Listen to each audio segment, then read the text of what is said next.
Bonsoir à toutes et à tous, ravis de vous retrouver sur 8 Mont Blanc pour ce tout premier journal de la semaine. Nous sommes le lundi 7 avril 2025, il est 18h, sans plus attendre, voici les titres à la une de l'actualité ce soir. Nous reviendrons en images sur la cérémonie des Chronos d'Or qui s'est tenue à Annecy il y a quelques jours. Chaque année, cette soirée distingue les athlètes français et françaises qui se sont illustrés durant la saison de ski, nous le verrons. Et les skieurs ne sont d'ailleurs pas les seuls récompensés ces derniers jours. À Margencel, le restaurant C'est Chez Nous a lui aussi su se démarquer avec une toute première étoile au guide Michelin 2025. Nous irons justement découvrir les coulisses d'une cuisine qui favorise les richesses du Léman. Mais on débute ce journal avec la prise officielle de fonction d'Emmanuel Dubé ce lundi matin, lors d'une cérémonie devant le monument aux anciens combattants de la Haute-Savoie à Annecy. De nombreux élus et personnalités du département étaient présents. La nouvelle préfète de Haute-Savoie a donc déposé une gerbe de fleurs comme la tradition l'exige, avant de passer en revue les invités. Cet après-midi, la représentante de l'État a rencontré la presse pour la première fois. Elle a présenté sa feuille de route articulée autour de 4 grandes priorités. On l'écoute au micro de Sébastien Germain. La première, celle de la sécurité, bien sûr, qui est une mission importante d'un préfet. Une deuxième priorité qui est celle de la lutte contre l'immigration clandestine. Une troisième priorité qui est celle du développement économique, avec un département qui a beaucoup d'atouts, mais aussi beaucoup de défis devant lui, et qui peut compter sur l'ensemble des services de l'État pour accompagner les transitions nécessaires et l'adaptation à un contexte qui évolue.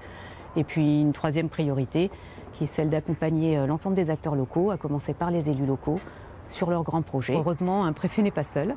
Donc je suis accompagnée d'une équipe qui est qualifiée, qui est compétente. Et puis bien sûr, je me ferai moi aussi mon opinion. Je ferai ma marque et ça viendra au fur et à mesure des échanges avec les partenaires. C'est important de pouvoir avoir ces échanges avec les élus, avec l'ensemble des forces vives de la Haute-Savoie, le monde économique, le monde culturel, associatif, syndical, médiatique aussi, de façon à pouvoir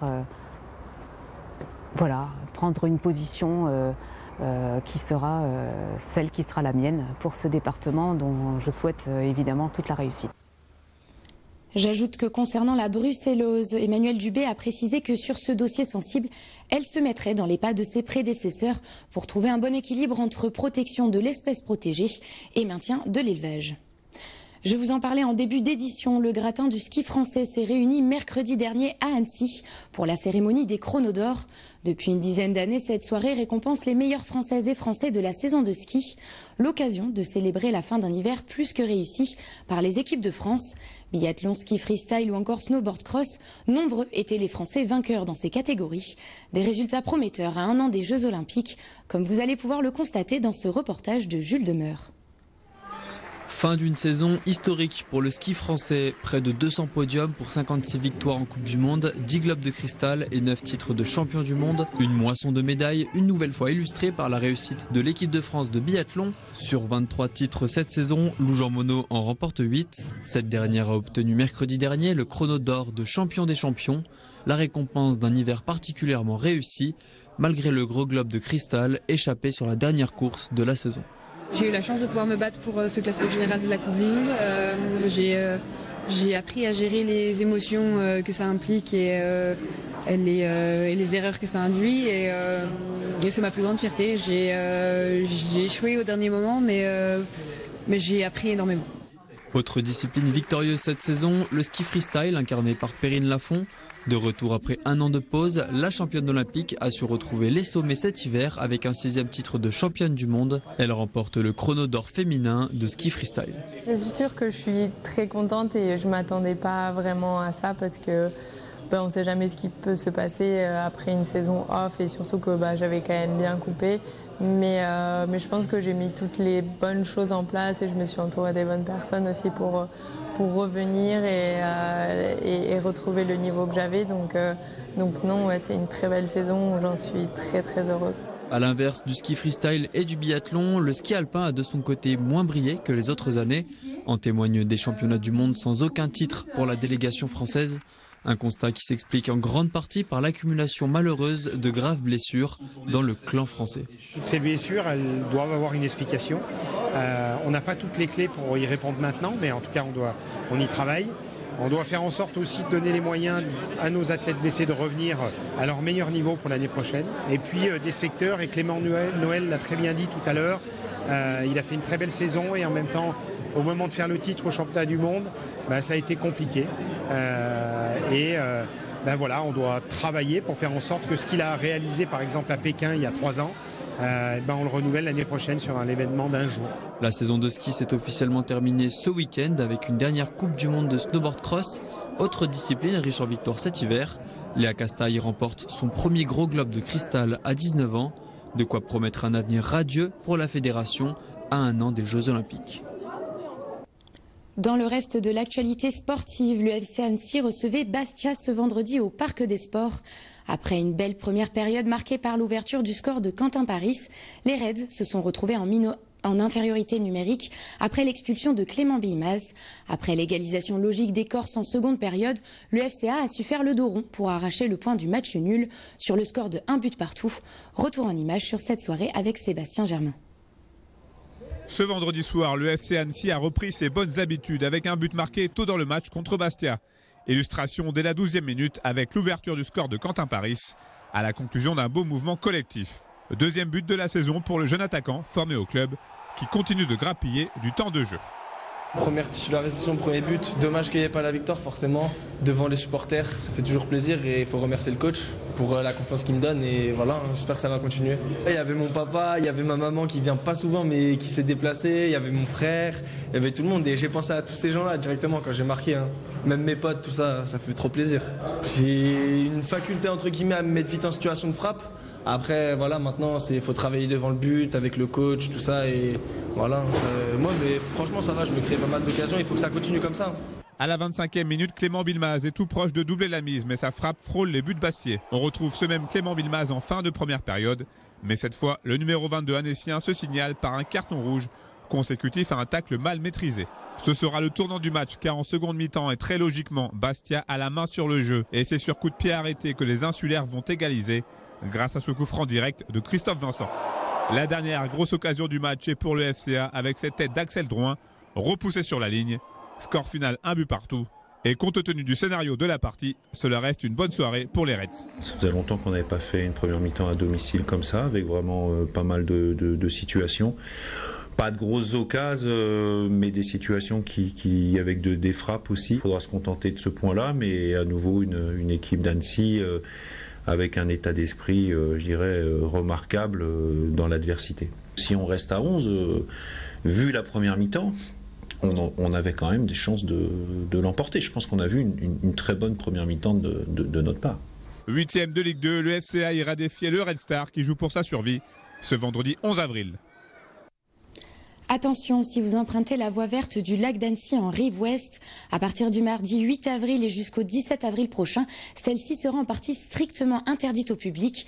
La portion touchée concerne la commune de Sevrier depuis la promenade du Farteau jusqu'au Cré Saint-Martin. En cause la pose d'enrobés dans le cadre des travaux d'élargissement de la voie menés depuis plusieurs mois. Il faudra donc patienter un peu avant de pouvoir l'emprunter à nouveau. On termine ce journal, direction les cuisines du restaurant C'est Chez Nous. On vous en parlait la semaine dernière, l'établissement fait partie des restaurants récompensés au guide Michelin 2025 en Haute-Savoie.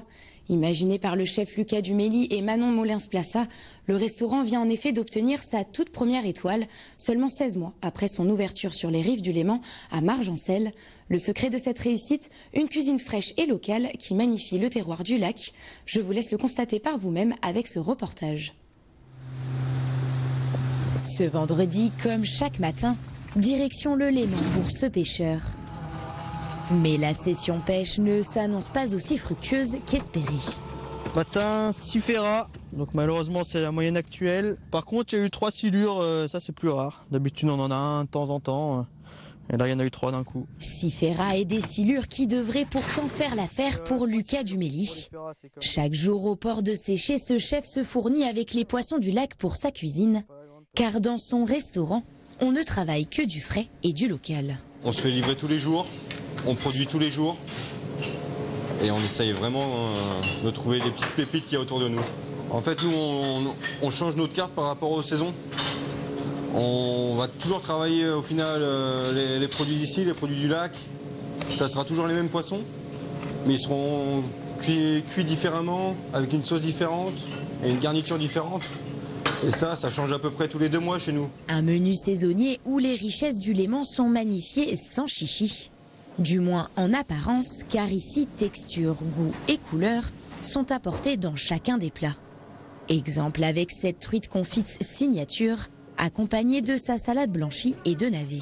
Cette truite, elle a été confite dans un beurre à 54 degrés pendant 10 minutes. Et quand on la ressort, d'apparence, ça paraît cru, mais au final, elle a été cuite. Et c'est une texture très très fondante qu'on retrouve. Et ça, c'est une cuisson qui est signature chez nous. Une technicité en cuisine et un service en salle qui ont d'ailleurs largement fait la renommée du restaurant. Déjà récompensé du prix du public The Fork Awards en 2024, puis distingué au trophée du goût émis autour Auvergne-Rhône-Alpes cette année. C'est désormais avec une première étoile au guide Michelin que l'équipe mène la barque. C'est un rêve un peu de gamin d'avoir une étoile. J'ai 27 ans, mais on travaillait pour. En tout cas, on était là tous les jours, à travailler avec passion, beaucoup d'amour et beaucoup de rigueur. Comme au final, c'est ce que ça demande une étoile, beaucoup d'exigences, beaucoup de régularité tous les jours dans le travail. Et c'est une belle récompense pour tout le monde, pour toute l'équipe. Et franchement, ils ont fait énormément pour le restaurant. Tous les jours, ils sont là, investis. Et je peux que les remercier d'une grande force. Maury du lac d'Annecy farci aux blettes et à l'échalote. Ferrat au topinambour laqué au jus de bœuf bourguignon. Toutes ces propositions n'ont d'ailleurs pas uniquement séduit les guides. En salle aussi, les clients semblent conquis par l'expérience culinaire. Ne serait-ce que de l'accueil quand on arrive ici. Service hyper chaleureux. Une fois qu'on est à table, tout le monde est aux petits soins. C'est vrai qu'on parlait des plats juste avant. C'est très divers. Les explosions de saveurs, on redécouvre beaucoup de choses, je trouve. Ça fait la 4e fois qu'on vient. Excellent. Ce qui nous plaît, c'est toujours différent, magnifique. Les saveurs, le service. Rien à dire, au contraire, tout à dire. Avec des réservations désormais bouclées pour les 2 prochains mois, le chef et son équipe comptent bien continuer à faire briller cette première étoile. Côté tarif, il faut compter entre 60 et une centaine d'euros, selon les menus. Et c'est sur cette note culinaire que l'on se quitte ce soir. Dans quelques instants, ne manquez pas la météo de Thierry Paulme. Et quant à moi, je vous donne rendez-vous demain à 18 h pour un nouveau point sur l'information. Excellente soirée sur 8 Mont Blanc.